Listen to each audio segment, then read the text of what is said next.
Ibu, memang untuk kegiatan di PPG dalam jabatan itu dilakukan secara mandiri, tetapi nanti tetap ada yang namanya uji kompetensi peserta pendidikan profesi guru.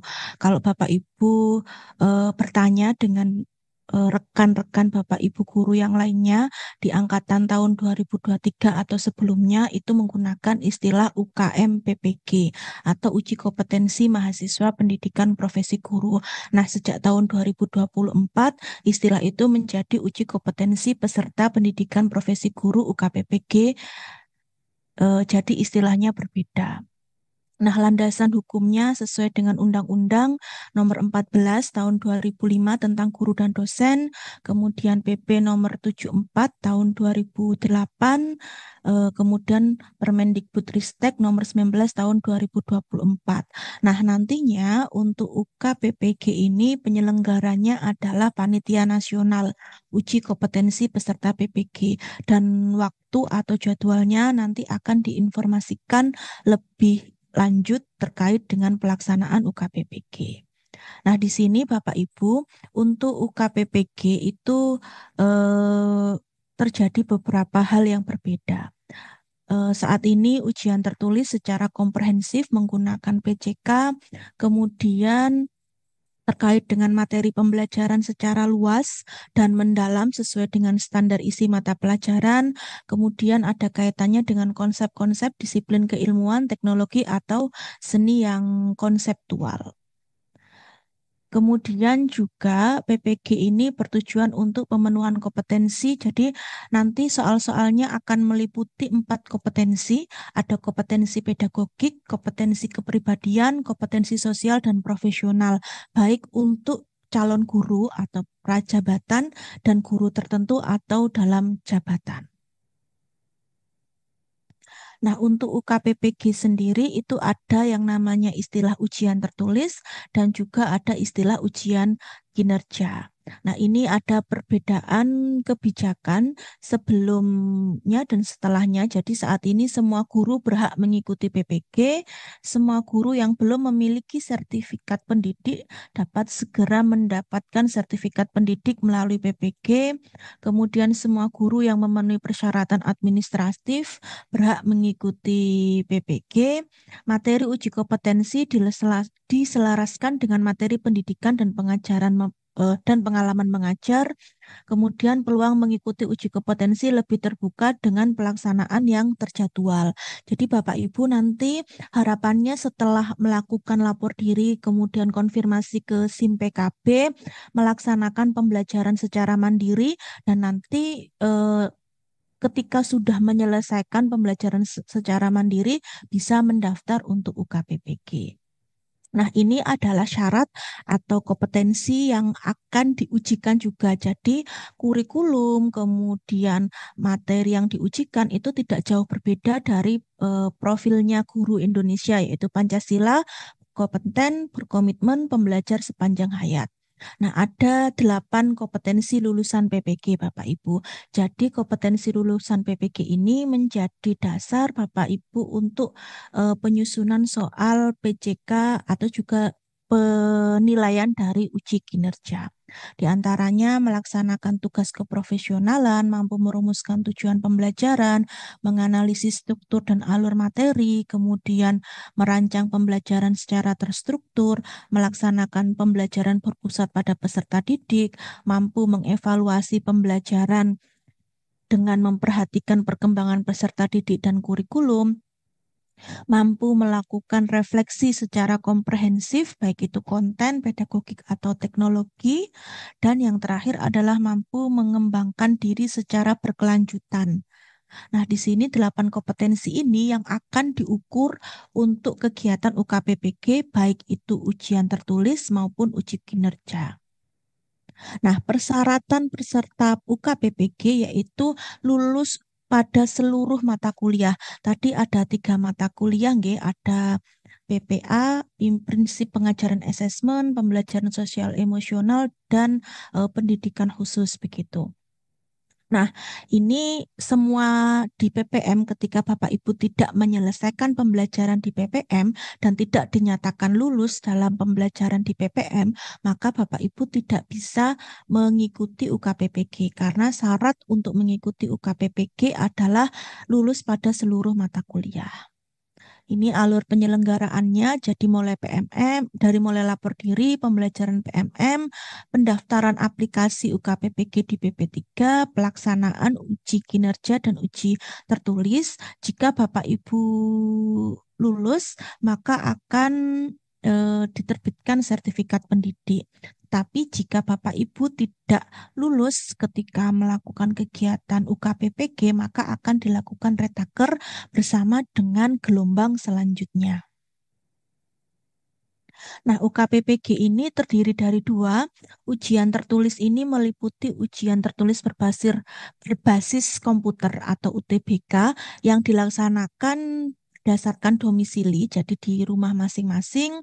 Di sini kemudian ada penilaian reflektif berbasis kasus atau kalau dulu istilahnya studi kasus. Di sini dirancang untuk menilai pengetahuan, keterampilan memecahkan masalah, dan kreativitas peserta PPG. Nah, untuk soalnya disusun berdasarkan model kompetensi lulusan 2626 dengan 8 kompetensi lulusan PPG. Terdiri dari SJT dan PCK. UTBK ini dilaksanakan secara daring di domisili masing-masing. Kemudian penilaian urian reflektif ini dilakukan secara daring atau asinkronus melalui platform UKPPG. Untuk uji kinerja itu terdiri dari dua, ada penilaian perangkat pembelajaran dan juga penilaian video praktek pembelajaran. Khusus untuk BK itu terdapat menggunakan rancangan pelaksanaan layanan RPL dan juga ada dua video prakteknya, praktek bimbingan klasikal dan layanan konseling individual. Tetapi untuk yang lainnya itu video praktek pembelajarannya dilakukan kurang lebih selama 2 JP begitu. Nah, penilaiannya akan dilakukan secara daring asinkronus oleh dosen PPG dan juga guru pamong. Jadi nanti yang akan menilai itu adalah penguji dari dosen dan juga dari guru. Nah, uji tertulis ini nanti kurang lebih waktu pengerjaannya selama 120 menit, kemudian terdiri dari 50 soal yang pilihan ganda sederhana dan pilihan ganda kompleks. Kemudian untuk uraian reflektif berbasis studi kasus, ini nanti dibuat berdasarkan kasus-kasus yang dialami sendiri dengan durasi pengerjaan selama 30 menit. Jadi nanti ada beberapa pertanyaan, kemudian Bapak Ibu akan mengisi di aplikasi UKPPG, dilaksanakan secara daring domisili, jadi eh, di tempat masing-masing, di rumah masing-masing, di lokasi masing-masing, kemudian nanti akan mengisi pertanyaan yang ada di aplikasi UKPPG. Nah, di sini Bapak Ibu untuk SJT itu kurang lebih ada 15 soal, untuk PCK ada 35 soal. Jadi ujian komprehensif ini mencakup ada kompetensi pemahaman tentang asesmen, ada kompetensi pemahaman tentang tujuan pembelajaran, tentang perencanaan, tentang refleksi, pengembangan diri, kepribadian, pelaksanaan pembelajaran, evaluasi, dan juga terkait dengan konten bidang studi. Jadi pertanyaannya berbeda dengan sebelumnya. Kalau sebelumnya ada materi pedagogik sendiri, kemudian ada materi eh, konten sendiri, tapi kalau untuk uji tertulis yang sekarang itu eh, komprehensif antara pedagogik dan juga konten. Nah, di dalamnya ada kompetensi kepribadian, kompetensi sosial, kompetensi pedagogik, dan juga kompetensi profesional. Nah, di sini nanti Bapak Ibu akan berada di tempat masing-masing, sehingga Bapak Ibu nanti pada saat UKPPG mohon untuk berada pada lokasi dengan jaringan internet yang stabil, sehingga bisa melaksanakan kegiatan UKPPG dengan baik. Nah, jenis soal PCK itu ada dua, Bapak Ibu. Ada pilihan ganda sederhana, yaitu soal pilihan ganda yang jawaban benarnya hanya ada satu. Sedangkan untuk pilihan ganda kompleks itu ada beberapa tipe. Yang pertama itu memiliki jawaban yang benar lebih dari satu. Jadi nanti misalnya diberikan beberapa pernyataan ada 1 sampai 5, kemudian yang benar apa? A 1 2 3, B 3 4, C 4 5 dan seterusnya begitu. Nah, kemudian ada juga yang soal dengan menyajikan 3 5 pertanyaan, peserta memilih benar salah. Jadi di checklist gitu, benar, salah, mana pernyataan yang benar, mana pernyataan yang salah, atau bisa juga fakta dan opini. Mana yang berupa fakta, mana yang berupa opini, atau bisa juga mana yang Bapak Ibu setuju, mana yang tidak setuju. Yang ketiga jenis soalnya adalah soal yang menyajikan 3 sampai 5 pertanyaan, kemudian peserta menjodohkan. Jadi pernyataan satu pasangannya itu di kolom sebelahnya. Jadi menjodohkan antara pernyataan yang ada di kolom kiri dan pernyataan yang ada di kolom kanan. Nah, ini untuk pedagogik itu ada kontennya, jadi konten dari bidang studi masing-masing. Misalnya di sini ada bidang studi PGSD, maka konten yang diajarkan di PGSD dengan pedagogiknya itu dijadikan satu. Jadi tidak terpisah-pisah soalnya. Nah, ini seperti ini Bapak Ibu contohnya nggih, tapi nanti tentu ini bukan soal yang keluar, tapi ini soal tentang PCK pilihan sederhana. Jadi misalnya dalam memilih mengembangkan materi ini adalah pedagogik tentang garis dan sudut. Di sini adalah kontennya. Ibu guru X selalu menyeleksi materi pembelajaran yang telah teruji kebenarannya, tidak ketinggalan zaman, dan memberikan kontribusi untuk pemahaman ke depan. Kriteria penyeleksian pemilihan materi pembelajaran yang dilakukan oleh Ibu Guru X memenuhi kriteria apa, Bapak Ibu Guru? Sahih, kebermanfaatan, layak dipelajari, menarik minat. Kira-kira jawabannya yang mana kalau memunculkan soal seperti ini?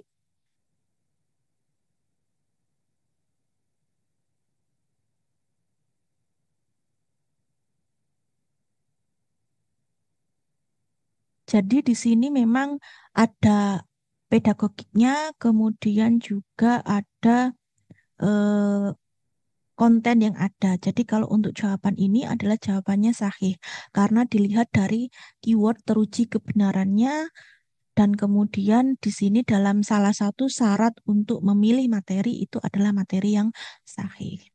Nah, ini salah satunya lagi ada yang berupa case study atau studi kasus.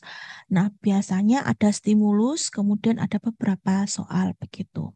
Nah, misalnya di sini ada perhatikan beberapa komponen dari RPP untuk mata mata pelajaran matematika kelas 7 yang dikembangkan oleh seorang guru X.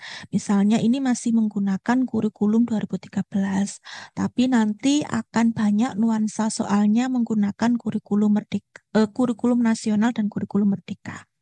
Nah, ini misalnya kompetensinya seperti ini, indikatornya seperti ini, tujuan pembelajaran seperti ini. Nah, berdasarkan komponen RPP tersebut, prinsip yang digunakan oleh guru tersebut adalah karena di sini antara kompetensi dasar, indikator, dan tujuan pembelajarannya itu eh, saling terkait, maka jawabannya adalah D, keterkaitan dan keterpaduan dalam menyusun kompetensi. Di sini menyelesaikan masalah, indikatornya juga menyelesaikan masalah, proses tujuan pembelajarannya juga siswa mampu menyelesaikan latihan soal permasalahan dan pertidaksamaan linier. Nah, untuk soal PCK pilihan ganda kompleks, itu contohnya misalnya ini ada 5 pernyataan, Bapak Ibu akan diminta mana pernyataan yang benar, mana pernyataan yang salah. Misalnya ketika pertanyaannya guru akan menerapkan pembelajaran berdiferensiasi. Nah, ini adalah pedagogiknya. Kontennya pada materi apa? Materi mitigasi bencana. Nah, strategi yang tepat yang mana? Misalnya menggunakan sebagai sumber bacaan. Ini benar. Kemudian melakukan berbagai strategi pengelompokan siswa karena keywordnya ada di pembelajaran berdiferensiasi. Kemudian memvariasikan media pembelajaran yang digunakan, memberikan tugas yang lebih banyak untuk murid. Nah, ini salah. Jadi diferensiasi itu tidak harus yang memiliki kemampuan tinggi tugasnya banyak, yang memiliki kemampuan rendah tugasnya sedikit, bukan. Tetapi bagaimana melayani siswa sesuai dengan kebutuhan masing-masing. Kemudian meminta siswa menunjukkan pemahaman dalam satu cara.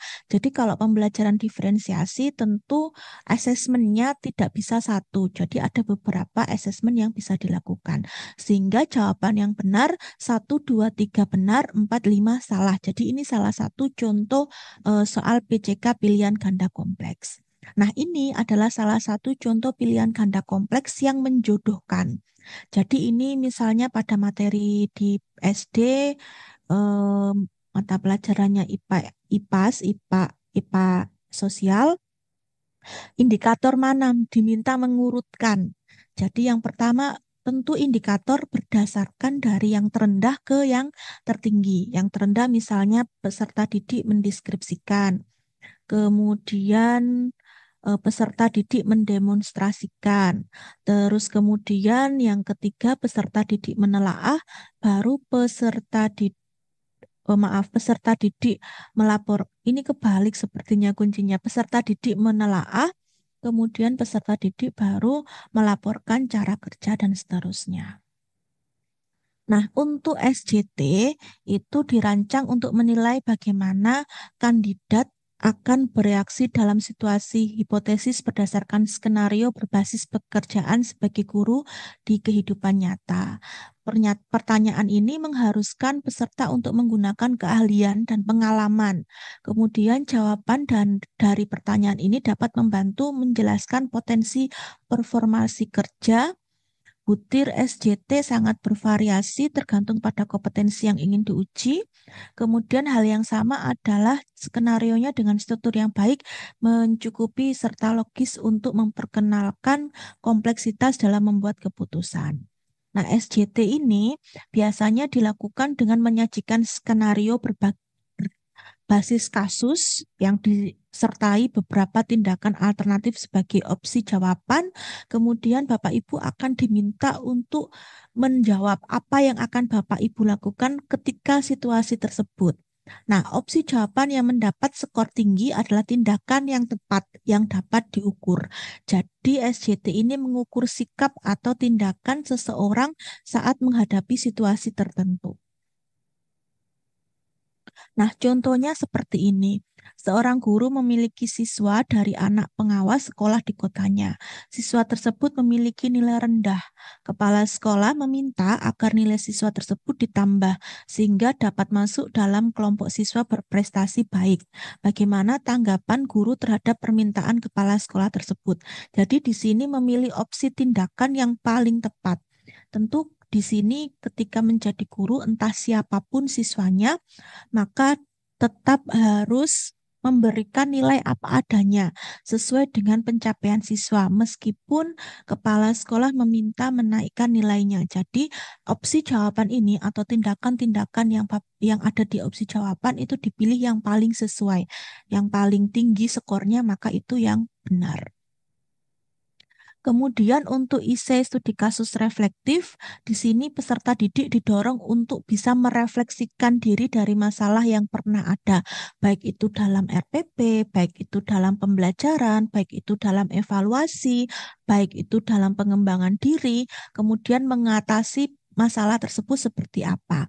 Nah, peserta itu langsung mengetik seluruh jawabannya yang ada di aplikasi UKPPG. Kalau di PPG dalam jabatan 2023 itu mengunggah file tentang studi kasus, tetapi kalau di PPG dalam jabatan 2024 nanti Bapak Ibu akan langsung mengisi jawaban terkait pertanyaan refleksi diri di dalam aplikasi UKPPG. Untuk uji kinerja itu ada dua, ada penilaian perangkat pembelajaran. Nah, ini perangkat pembelajaran bisa berupa RPP, modul ajar, atau RPL. RPL ini untuk khusus BK. Selain BK, baik itu umum, SD, SMP, SMA, SMK, PAUD, itu tetap menggunakan RPP atau modul. Kemudian diutamakan menggunakan kurikulum Merdeka. Namanya diutamakan berarti Bapak Ibu masih diperkenankan menggunakan kurikulum 2013. Tetapi alangkah baiknya ini saran dari kami menggunakan kurikulum Merdeka. Kemudian penilaian video praktek pembelajaran itu adalah kualitas dari praktek pembelajarannya yang didasarkan pada RPP modul ajar atau RPL yang telah diunggah. Jadi RPP dan video itu harapannya terkait. Jadi misalnya kalau di RPP-nya membahas materi topik A, maka di video praktek pembelajarannya juga membahas topik A. Nah, komponen dalam perangkat pembelajaran itu yang mungkin dari beberapa pengalaman itu harus ada tujuan pembelajaran atau indikator pembelajaran karena ini penilaiannya spesifik ke tujuan pembelajaran. Materi ajarnya harus jelas. Jadi Bapak Ibu secara struktur menggambarkan materi ajar itu juga jelas. Rancangan aktivitasnya, rancangan aktivitasnya itu adalah sintak atau langkah-langkah pembelajarannya juga harus jelas. Pembelajaran berpusat pada peserta didik. Nah, dalam perangkat pembelajaran, ketika pembelajaran berpusat pada peserta didik, maka langkah pembelajaran yang muncul itu tidak boleh ada kata guru. Misalnya guru menjelaskan materi tentang bla bla bla, guru membentuk kelompok bla bla bla. Nah, itu kalau pembelajaran berpusat pada peserta didik yang dilihat dari perangkat, maka subjeknya menggunakan siswa.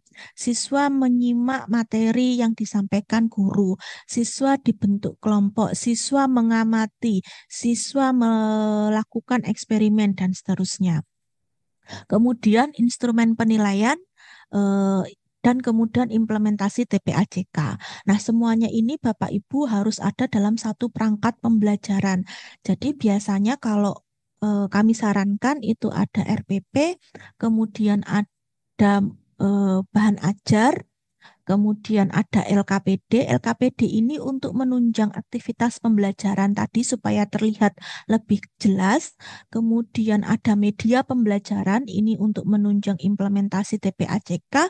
Dan yang terakhir adalah instrumen penilaian atau asesmennya seperti apa.